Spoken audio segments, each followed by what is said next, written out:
Mandora. Ayah tuh cek yang aya sasakai pangnyeunkeun meja. Paragi bunda ring ngonten emam amin teu ditetanggeuy wae tapi ring. Rek sing alus cek yang ayah bisi di komen ku si Besti ieu. Heeh cenah bunda siap. Keun cicing heueuh Besti uang tingalikeun bisaeun teu nyieun meja. Pira kue teu bisaeun teh Besti. Ieu teh Besti nyieun meja teh meni kuat ka sapopoe meuni teu beunang ditanya-tanya acan. Bari ningalikeun si ayah nyieun meja ieu teh Besti bari ningalikeun rumah sang backdrop. Kahayang mah Besti ieu teh loba ngan ke heula Besti heueuh hiji-hiji heula. Heeh Besti nya imah teh jadi ku jadina. Angger we loba kahayang hayang dipapantes. Hayang itu, hayang ieu, hayang meuli itu, hayang meuli ieu. Ngan heueuh Besti segala ge kudu duit, kudu loba duit. Heeh duit teh aing ngalanam ni hararese aing miceuna meni babari Besti. Ieu budak nu leutik deui riweuh hayang emam hayang dihuapan ku mama. Ulah seuri dede era ku si Besti tahun tuna alus. Lanjut ieu teh Besti aya ka Mandora. Ieu teh Besti abi mah balanya sorangan terus pangmasangkeun ku jasa interior. Kamari loba pisan nu nanya teteh cenah eta jasa interiorna orang mana? Orang Tasik teteh sarua jeung abi tetangga abi. Bisa oge pasang ka luar kota ieu teh Besti. Sok pokona mah nu hayang langsung wae ka AJM Interior. Meni masa Allah pisan ieu teh Besti tuh geus mulai katingali heueuh Besti tere beres.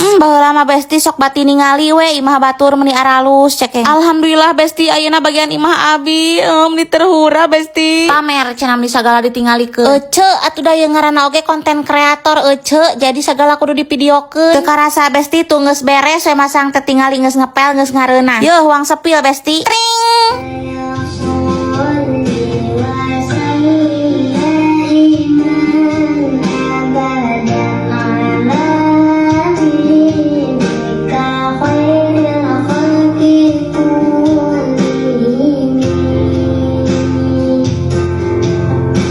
Kumaha Besti alus teuy cek abi mah Besti meni alus ya Allah meni puas we pokona mah. Pokona mah sing jadi motivasi jeung Besti